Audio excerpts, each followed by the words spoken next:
a 61.7 billion shilling budget for the 2027 general elections. Deputy Chief Executive Officer Obadia Keitany, during a presentation to Parliament on Tuesday, highlighted several key financial requirements that the amount will cover. This includes a 7 billion shillings budget allocated for boundary delimitation pending a court advisory. The IBC also anticipates registering an additional 5.7 million voters, bringing the total to 28 million by 2027. Additionally, 14 pending by-elections are projected to cost approximately 480 million shillings. Projects to register 5.7 million more voters to have a total of 28 million and conduct the 2017 general elections. List of proposed projects and respective expenditure allocation. The Commission has no development project for the year 24-25. However, it proposes to implement the Uchaguzi Center project and construction of county warehouses in the medium term as reflected in the next 2. H. The implementation status of Cabinet resolution on reforming state corporations aimed at addressing operation and financial inefficiencies, enhance service delivery, and reduce dependence on exchequer. The Commission does not have a Cabinet resolution on that effect. Request to the committee. The Commission requests this committee to note the submission, support in allocation of adequate resources. Number 3, we need the front-loading to 25-26 to facilitate preparation of the general election and implementation of the constitutional mandate. All right, that was the report from from Parliament buildings, where the Independent Electoral and Boundaries Commission Deputy Chief Executive Officer Keitany speaking about the elections and just the cost of it.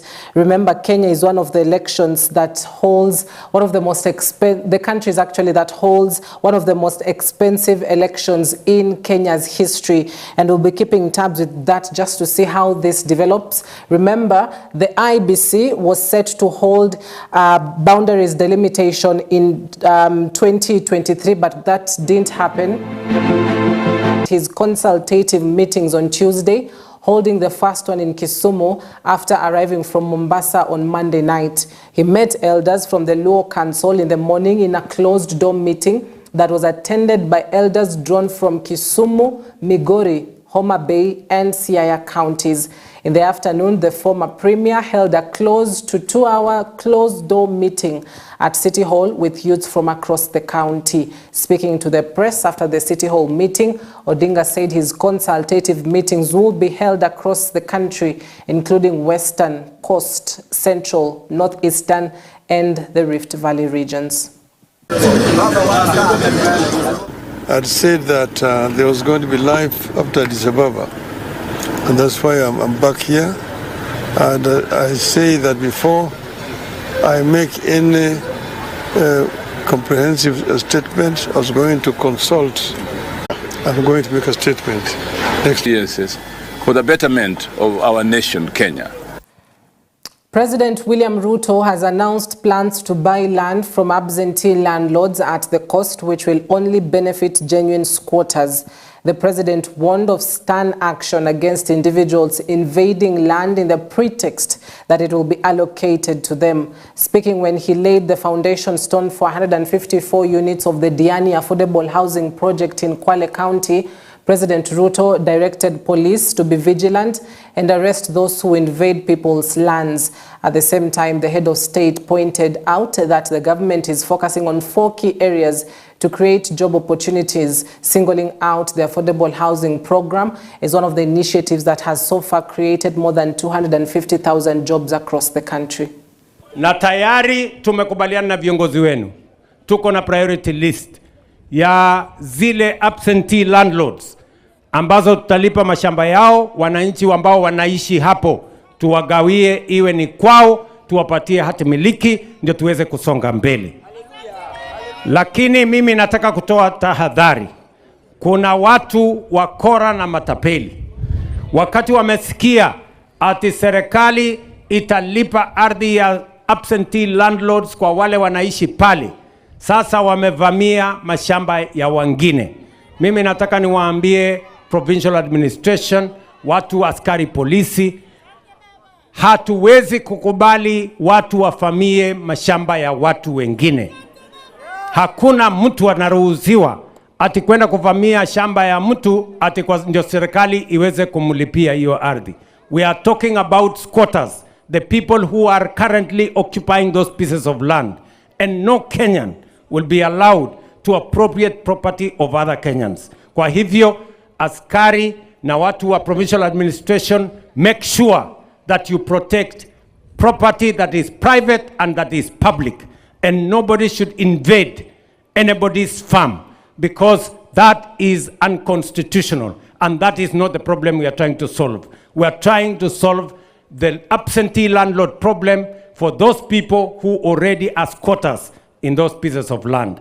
And the Ministry of Lands is appropriately directed, and the Ministry of Interior must make sure that law and order is maintained in the Republic of Kenya so that we can protect property for all Kenyans. Chaos erupted at the Technical University of Kenya as students took to the streets to protest the indefinite closure of the institution, which has been halted for 3 weeks. The situation quickly escalated into violent clashes between students and police, with officers firing tear gas canisters to disperse the students who had blocked the Haile Selassie Avenue. The students are demanding the immediate resumption of classes, which was disrupted by a strike from staff members. They are urging both the university management and the striking University Academic Staff Union to expedite the negotiations and bring an end to the stalemate.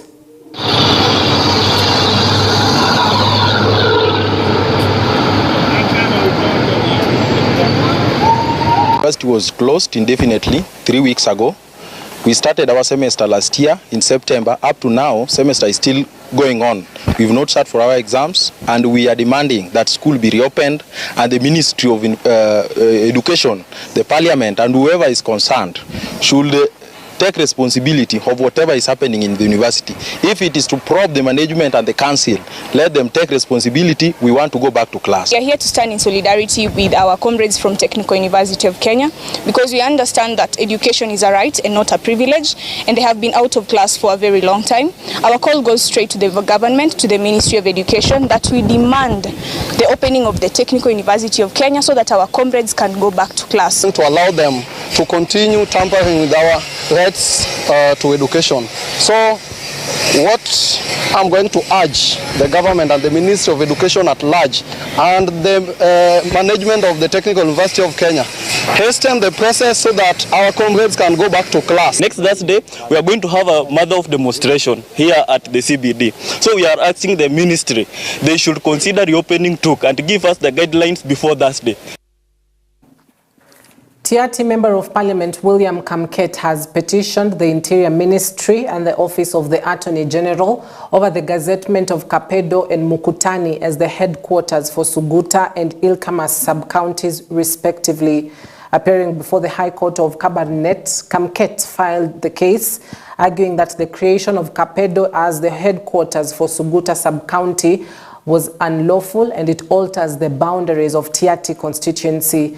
Kamket further noted that the Interior Ministry overstepped its mandate, as issue of boundaries demarcation is a sole responsibility of the Independent and Boundaries Commission, and they had no jurisdiction to gazette the two sub-counties. Ngana na hiyo petition ambayo ameshtaki serikali ya Kenya, aswa waziri wa ndani ameshtaki mwanasheria mkuu, anadai kwamba ile gazette notice ambayo imeweza kubuni sub-county ya Suguta ikiteua Kapedo kama headquarters, kulingana na hiyo petition ni kinyume cha sheria ya Kenya, kwa sababu moja, hakukuwa na public participation. Watu wa TRT ambao wanadai Kapedo hawakuhusishwa. Pili, hiyo gazette notice ambayo imeweza kutengeneza ama kubuni Suguta sub-county vile vile imekuwa na uwezo wa kusukuma watu wa TRT constituency wakaingie Turkana County. Jambo la kwanza, Kapedo iko ndani ya Tiaty na iko ndani ya Baringo County,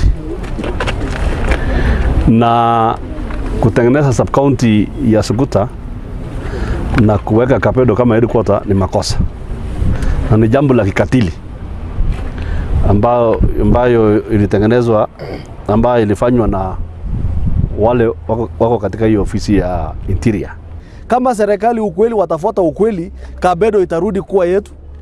Kwa sababu ni juzi tu Cheboy alipeana file ya hospitali ya Kapedo iende Turkana wakati walikutana na NOK wakati alikuwa governor. Cheboy akapeana file, Kapedo imekuwa mpaka 2015 Operation Kapedo Dispense Health Center imekuwa operation under Baringo. Madaktari wote wamekuwa Baringo.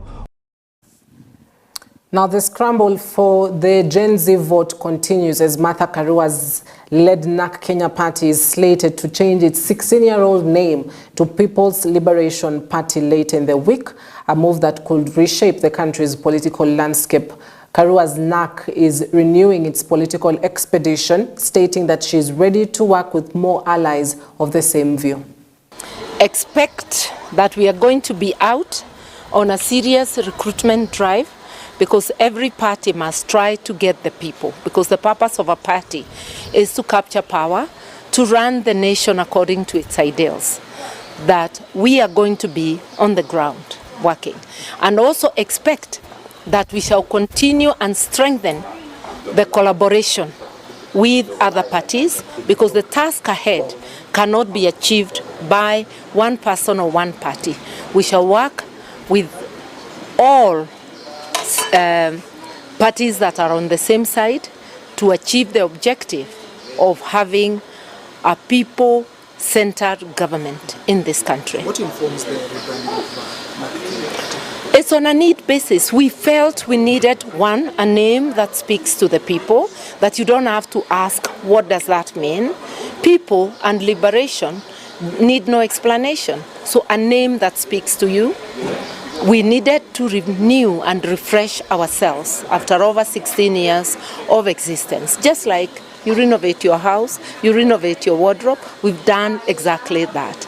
But we remain a party founded on ideals of social justice. The National Environment Management Authority, NEMA, has ordered the Nairobi City County to remove waste material dumped outside Steamer Plaza, where the Kenya Power and Lighting Company offices are located. Nairobi County has been asked to clean the area, as NEMA argues that the garbage trucks at the location are not registered. The order follows a push and pull by Nairobi City and the KPLC, where the latter has accused the county government of failing to clear its own outstanding electricity bill totaling 3 billion shillings. The county, on the other hand, claims that KPLC has an accrued 4.8 billion shillings in way leave fees. Our pension fund condemns this act by the county officials to disrupt business operations to all our tenants, KPLC included. We would like to assure the public that we are actively working with the relevant government agencies to resolve the matter in an amicable manner, to restore access and normalcy to the Steamer Plaza complex premises. We do have about 15 tenants. Kenya Power is just one of the tenants. And it's quite unfortunate that this matter that has got nothing to do with the building, has got nothing to do with the landlord, is really affecting other innocent parties, including our tenants. So what we are doing now as NEMA is we are issuing an order to the Nairobi County government. We are heading there now to tell them to do 3 things. One of them is to make sure that these vehicles are removed from this site. This is not a waste disposal site. Busia Senator Okiya Omtata has launched a comprehensive data collection campaign to understand the struggles of ordinary Kenyans under the Kenya Kwanza administration. The initiative, which will cut across all 47 counties, will collect views from citizens, shedding light on the country's most pressing challenges and the potential reforms required. The Busia Senator says the initiative, which is already underway, has covered 7 counties and is currently in the 8th. Have already been in 7 counties. We started with Kajiado County, and one of the things, for example, that totally cuts across has to do with the healthcare. A lot of Kenyans are giving us their own horror stories of actually going to hospitals and they cannot be treated because the SHA system is not working. Second thing is the high cost of living. You know, people are saying how what they used to do with 1,000 shillings just a few years ago, now they can only do half of what they could buy with 1,000 shillings.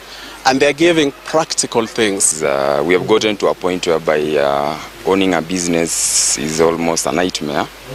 And I'm saying this for the reasons of the licensing, the high cost of licensing, and also the heavy taxation that the government have actually imposed on the small business enterprises. And I would actually want to urge our government to look into this matter and get to enact some new policies that will be favorable to any other young youth, young members of the society who have the ambitions and the aspirations to venture into businesses.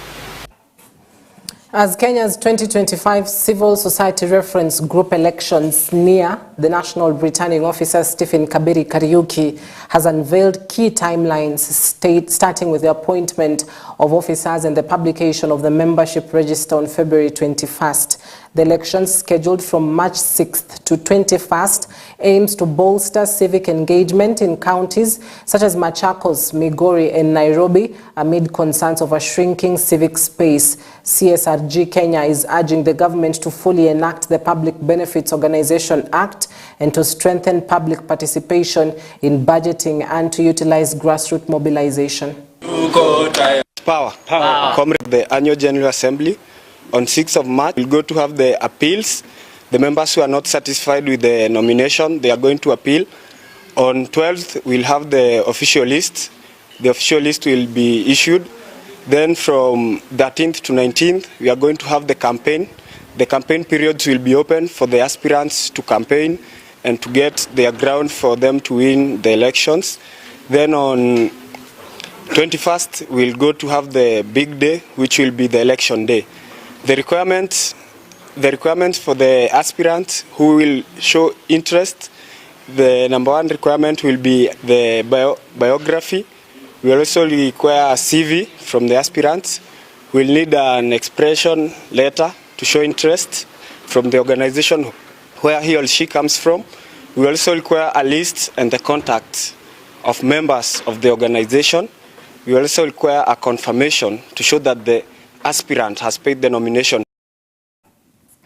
Normal traffic flow along Thika Road was temporarily paralyzed after traders from Githurai staged demonstrations over plans to evict the traders over planned road construction and expansion. The traders were up in arms over the planned evictions, saying this will not allow the perpetrators to proceed. The traders allege a section of them have been conducting business in the area for more than 30 years and that the operations planned are a con game. Wanataka kubomoa, lakini tunajua hakuna barabara inajengwa, hakuna mradi yoyote ya serikali inaendelea. Lakini shida yote tumejua kuna mtu mmoja ambaye amerisi irigari hapa kwa reli. Sasa anataka ati awe na open space ya biashara zake. Sasa kutoka hapa ambao ni kama kilomita 1 ati hizo biashara zote zibomorewe na watu waende nyumbani. Na ndio sasa watu wote Githurai wameamua eti hawatakubali hiyo maneno iendelee. Hapa ni watu wamekaa zaidi ya miaka 30 wakifanyia biashara. Lakini ile mambo inaendelea ni ukora mtupu. Kwa sababu hii marking wanakuja kuifanya usiku. Kwa sababu kunaonekana hakuna serikali inahusishwa kwa hii maneno. Hii ni maneno ambayo inataka kudhalilisha mipango yote ya serikali ambayo iko nayo kwa hawa watu wadogo. Sema hii soko inafaa hii barabara tumeamua tutoke. Ukiangalia utapata kutoka hapa kwa reli mpaka huko juu ndio imewekwa X. Lakini imewekwa X side moja, haijawekwa X side mbili because sasa ukiangalia kuna vitu ziko kwa barabara. Mbona hazijawekwa X? Inamaanisha kuna kitu inaendelea, sio barabara inatengenezwa.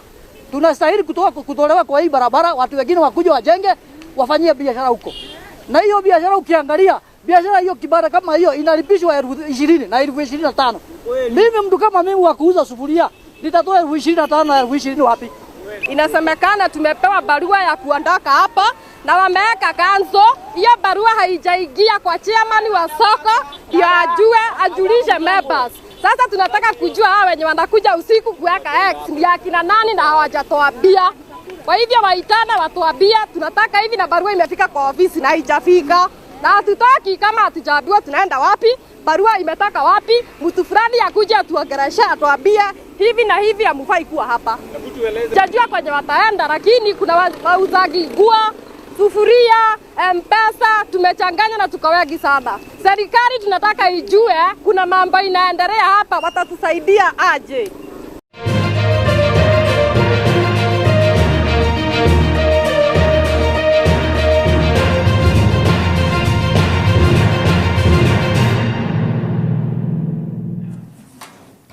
Now to sports. Nairobi City County Government has partnered with Esports Federation to boost esports in the country. Nairobi City County Deputy Governor Njoroge Mushiri said during a press briefing at City Hall where he met stakeholders from the federation.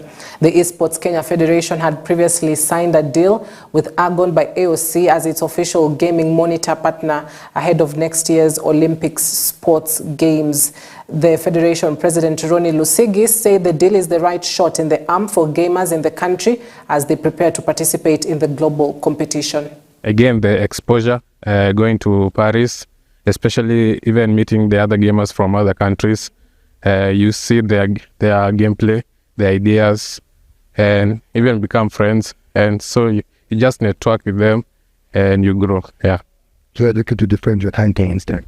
Yeah, of course. I've actually won it the past 2 years, so if I win it this time, it will be the that time.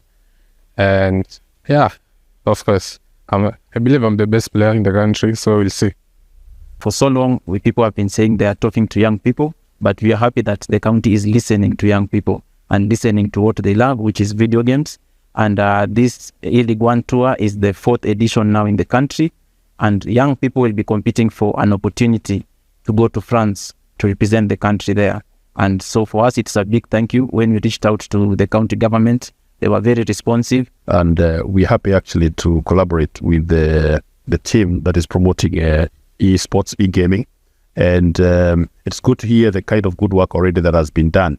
And we as a county government are coming in to support this, to ensure that we provide opportunities for our youth in our various settlements in the city to participate in these games, which they probably do in an informal way in various parts of the county, but now we have a structure through which we can.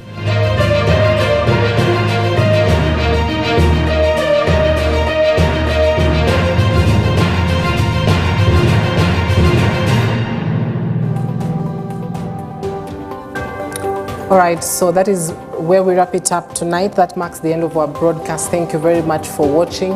I hope that you are duly informed. For more news, you can visit our website at www.ebntv.co.ke. My name is Cynthia Nanjala. Good night.